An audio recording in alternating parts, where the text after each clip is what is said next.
Problema mo ba yung partner mo dahil mahilig siyang mababae or mahilig siyang manlalaki? So sa video na ito ay tutulungan ko kayo na ayusin ang relationship nyo at baka sakaling magbago siya. Ayaw ko po kayong bigyan ng false na hope, kaya ako sinabing baka kasi hindi po 100% na talagang magbabago siya. But trust me, this will help a lot para maayos yung relationship nyo, maayos yung buhay mo at may chances talaga na makita niya yung halaga mo at maaring umayos-ayos na siya or hindi na siya maghahanap pa ng iba. So kung gusto mong malaman, tara simulan na natin. Okay, so unang-una po sa lahat, gusto ko lang pong magpasalamat sa mga sumusuporta sa akin, sa mga nagsisend star, sa mga nagko-comments. Pasensya na po kayo dahil hindi ko po kayo maisa-isa, but God knows you and God will bless you. Okay? So, balik na tayo sa ating topic. Maraming nagchat sa akin or nagko-comment sa akin na bakit ang unfair ko daw, palagi kong pinapaboran ang mga babae. Once again, mga kaibigan, mga advices ko ay mapalalaki or babae. Yun nga lang, dahil sa mas marami ang ating audience na babae, so nagpo-focus lang ako sa mga babae, but it doesn't mean that unfair po, But anyway, balik na tayo sa ating topic. Alam mo, gusto ko lang i-share ang isang experience ko nung last week lang to. Meron akong nakilala, though hindi ko close, hindi ko naman kaibigan, pero nag-share siya, sabi niya, normal lang naman sa ating mga lalaki ang maghanap ng iba or sumaside chick, at normal lang yun, hindi, yun yung bagay na hindi natin maiwasan. And nalungkot yung puso ko kasi sabi ko, kawawa naman itong asawa nito. Or in fact, nung binisit ko siya or nung nag-add friends sa akin, binisita ko yung kanyang profile and nakita ko mga sweet post niya with his wife. And sabi ko, how come na ang sasarap ng mga post niya, ang sweet ng mga post niya, kasama niya ang pamilya niya. And then, yun yung mga words na sinasabi niya sa akin na hindi daw maiwasan, yun ay normal rekado daw ng buhay, na mambabae. Sabi ko, what? Pero, sa akin, hindi ko siya masisisi. Once again, hindi ako nang judge ng tao kasi minsan, kung yun yung environment na kinalakihan mo, kung yun yung nakikita mo na nagagawa ng iba, of course, malaki yung chance na gagawin mo rin yon. So, gusto ko lang na pag-usapan natin kung ano ba yung mga main na reason kung bakit nakukuha ng partner natin na naghahanap ng iba, ng bababae, ng lalaki. Ito ang pinaka number one is because of sex. Sex. Ito yung number one na dahilan kung bakit talaga naghahanap, especially yung mga lalaki ng ibang babae. Kasi karamihan din kasi sa mga babae ay gustong kontrolin yung sex life ng relationship nila. Kung ayaw, kung wala sa mood, edi ayaw din ng sex. Hindi ko sinasabing mali yun or kasalanan yun. But the problem is that kung hindi makaintindi yung partner mo, masasaktan yun at ang tendency nito maghanap sa iba. Kasi yun ang problema kapag malibog or kapag malakas yung hatak ng laman sa isang tao, kung wala siyang self-control when it comes sa kanyang laman, yun ang problem. Kasi kailangan niya daw ng, of course, you know what I mean, malabasan or parausan. So naghahanap pa yan talaga ng iba. So if I were you, kailangan mo muna na i-check ang sex life nyo. Baka unhealthy na, or baka palagi mo siyang binibitin, or baka hindi mo na siya pinagbibigyan, or baka unhealthy na, or kailangan mong i-check yon kasi yun talaga ang pinaka dahilan kung bakit naghanap yung iba. Sex life, yung styles, yung way, baka merong gusto yung lalaki. Dapat yung mga yun pinag-uusapan nyo, especially kung mag-asawa kayo, pinag-uusapan nyo dapat yon. There's nothing wrong na i-enjoy nyo yung sex life nyo. There's nothing wrong na gawin nyo yung mga bagay na kung saan gusto ng partner nyo. Especially kung hindi naman siya violent or hindi naman nagko-cause ito ng sakit sa'yo or diseases sa'yo. So, why not? Kailangan yung pag-usapan. Minsan kasi yung ego talaga o yung pride mo ang dahilan kung bakit hindi mo siya pinagbibigyan or kung bakit namamatay yung sex life nyo. Mga kaibigan, kailangan nyo pong i-check yon. Kailangan po na maayos yung sex life nyo kasi yan yung number one na factor kung bakit naghanap yung isang lalaki ng iba. Kasi trust me, kapag kontento yan sa'yo, kapag masaya yan sa'yo, kapag ine-enjoy niya yung pakikipag-sex sa'yo, hindi naman yan maghanap ng iba. Trust me. Okay? So, i-check nyo yon, ayusin nyo, pag-usapan nyo. Huwag mo ipagdamot na parang sa'yo na ang sarili mo. Naintindihan ko kayo. Of course, babae, hindi palaging nasa mood. Gusto sometimes ma-roleplay muna. Pero, yun nga ang sabi ko, yun yung mga bagay na i-communicate nyo sa partner nyo. At hindi yung nire-reject nyo na lang siya na hindi niya alam ang dahilan. Yun yung mga bagay na pag-usapan nyo, mga kaibigan. Okay? Ayos? So, ano ba ang i-advise ko sa inyo kung mahilig yung partner nyo na mababae para matulungan ko kayo na maayos pa or ma-save pa yung relationship nyo? Of course, number one, be accountable.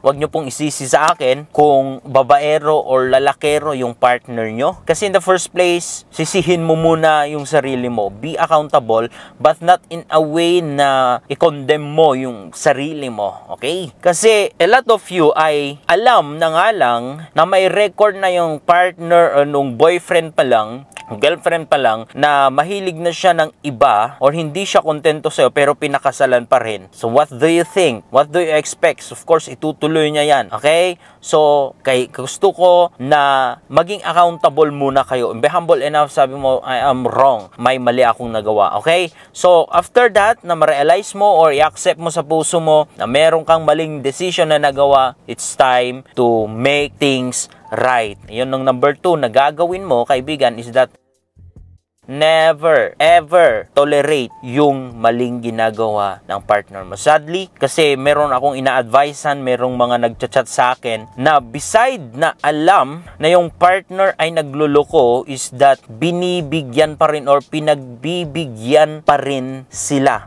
or hinahayaan na tinutuloy yung kalokohang ginagawa. Sabi ko, what? Hindi pwedeng matutong isang tao kapag tinotolerate mo sila sa mali nilang ginagawa. Kasi magiging mindset nila na okay lang sa'yo at tama yung ginagawa nila kung walang nang ko-correct or walang nang o-oppose sa kanila. So, akala nila to okay lang sa'yo, tama lang yung ginagawa nila. And that's the problem. Kasi if tinotolerate mo, wala talaga. Okay? Iba po yung pagiging mabait at maintindihin sa pang-tolerate. So, anong dapat mong gawin para mipakita mo na hindi mo siya tinotolerate? Of course, parang bata na kapag nagkamali is that pagalitan mo siya, paluin mo siya, sabihin mo ang kanyang mali. Hindi ko sinasabi na awayin mo agad siya, hindi ko sinasabi na, maging war freak ka na or, out of control na yung mga reaction mo. Kaibigan, hindi po. But make sure na kausapin mo siya ng maayos. Mahirap ito,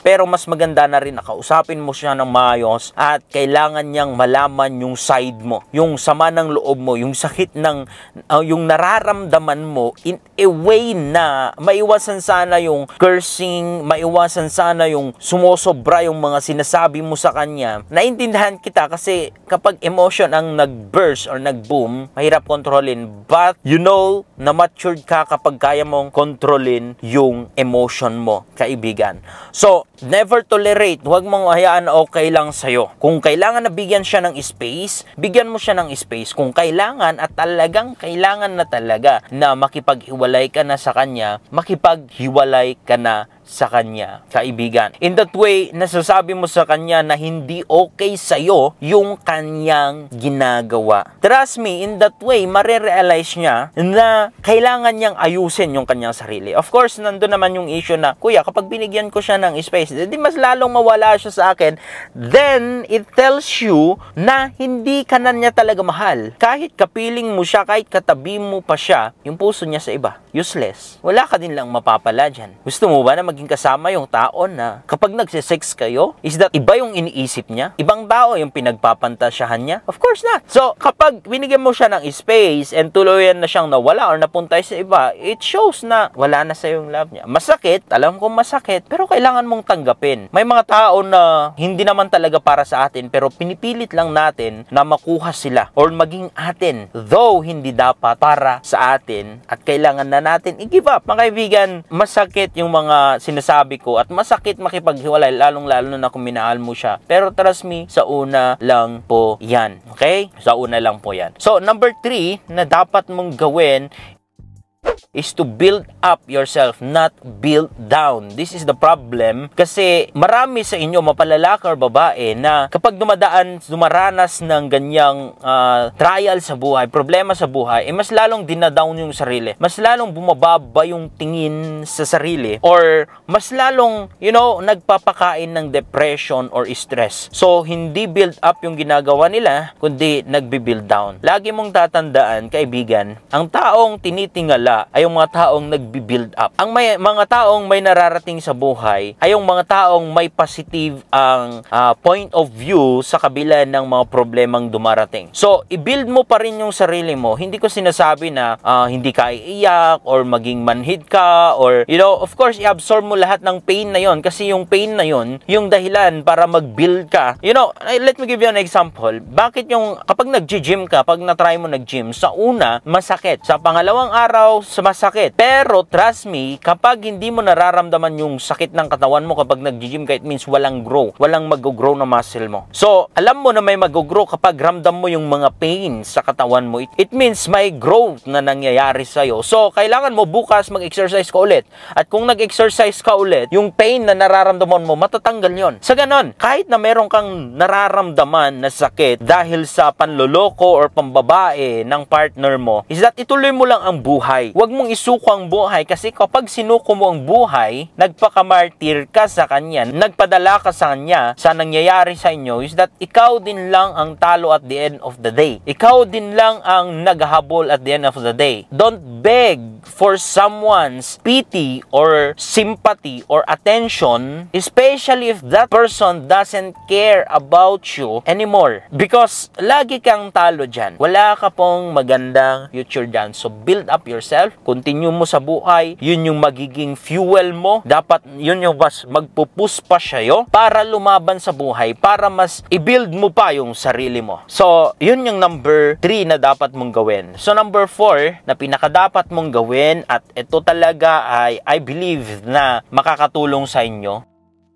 is to establish a healthy relationship. Look, hindi po palaging sex ang dahilan kung bakit naghahanap yung partner mo ng iba, kung bakit ng bababae. Hindi po palaging nature niya yung dahilan kung bakit naghahanap siya, kasi nature niyang manloloko, mahilig sa babae talaga. Hindi po palaging ganyan. Sometimes, dahil sa unhealthy na yung relationship nyo, or, walang peace of mind sa kanya every time na magkasama kayo, is that yun yung dahilan actually para mapapaisip siya na mas masaya ata sa piling ng iba. So, yun yung nagpupush sa kanya para pumunta or, makapiling ang ibang tao at hindi ikaw. So, a healthy relationship ay nagbibigay ito ng positivity at good vibes, and it will help para hindi na niya maisip na maghanap pa ng iba, kundi makokontento na siya sa'yo, magiging masaya na siya sa'yo. Let me tell you my personal na testimony. Dati ay napaka-toxic ng relationship namin. Lagi kaming nag-aaway, away bate, ganon, and most of the time, palaging nagcha-challenge or, anong exact na term doon, yung makikipaghiwalay na ganon. So, nangyayari sa amin yon. Pero, alam nyo, meron akong naintindihan sa relationship na yun yung dahilan kung bakit. Ngayon, bihira na kami mag-away sa isang beses siguro, isang buwan ganon, or maybe isang beses sa 2 weeks, pero naaayos din namin agad. Alam nyo, ang pinaka natutunan ko is that to love your partner unconditionally. Kahit minsan, hindi siya kamahal-mahal, pipiliin mo pa rin siyang mahalin. Pipiliin mo pa rin siyang intindihin. Pipiliin mo pa rin na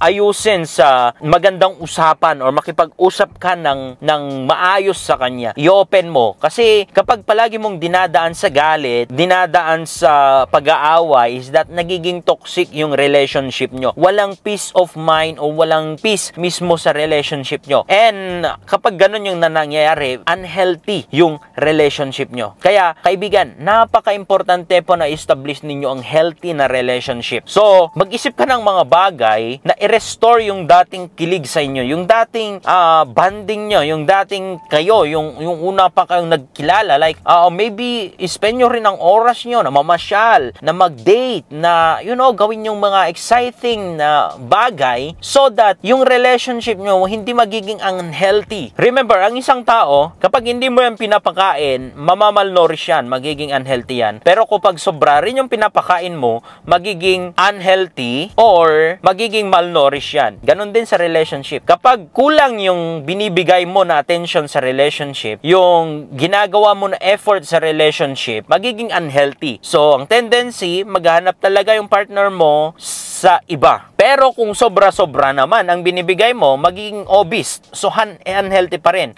May spoiled yan. Hindi niya makikita yung halaga mo kasi palagi kang nandyan. Magiging common na lang ang lahat, kasi palaging ikaw yung nagpuput ng more effort, more attention. So, magiging unhealthy pa rin. So, kailangan mo pong i-balance, kaibigan. Kailangan nyo pong i-balance, kaibigan. Kailangan nasa medium kayo or katamtaman lang yung binibigay nyo.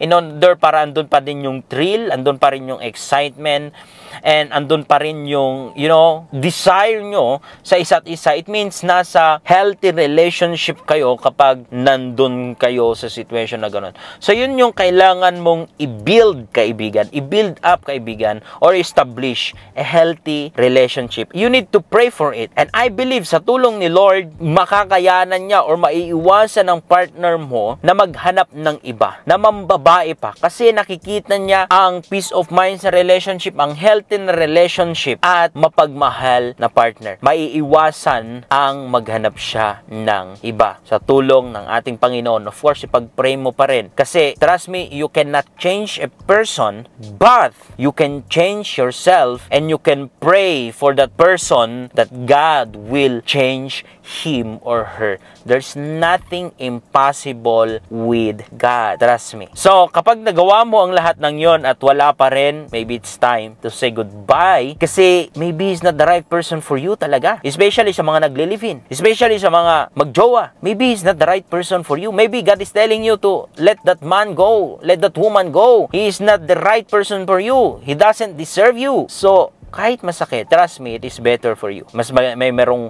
mas magandang impact or, dulot sa'yo kung mag-let go ka. So, kaibigan, I hope na nakatulong itong video na to. I hope na natulungan po kayo. And maraming salamat. Yan lang po muna. Don't forget to share this video, to like this video, and thank you. God bless.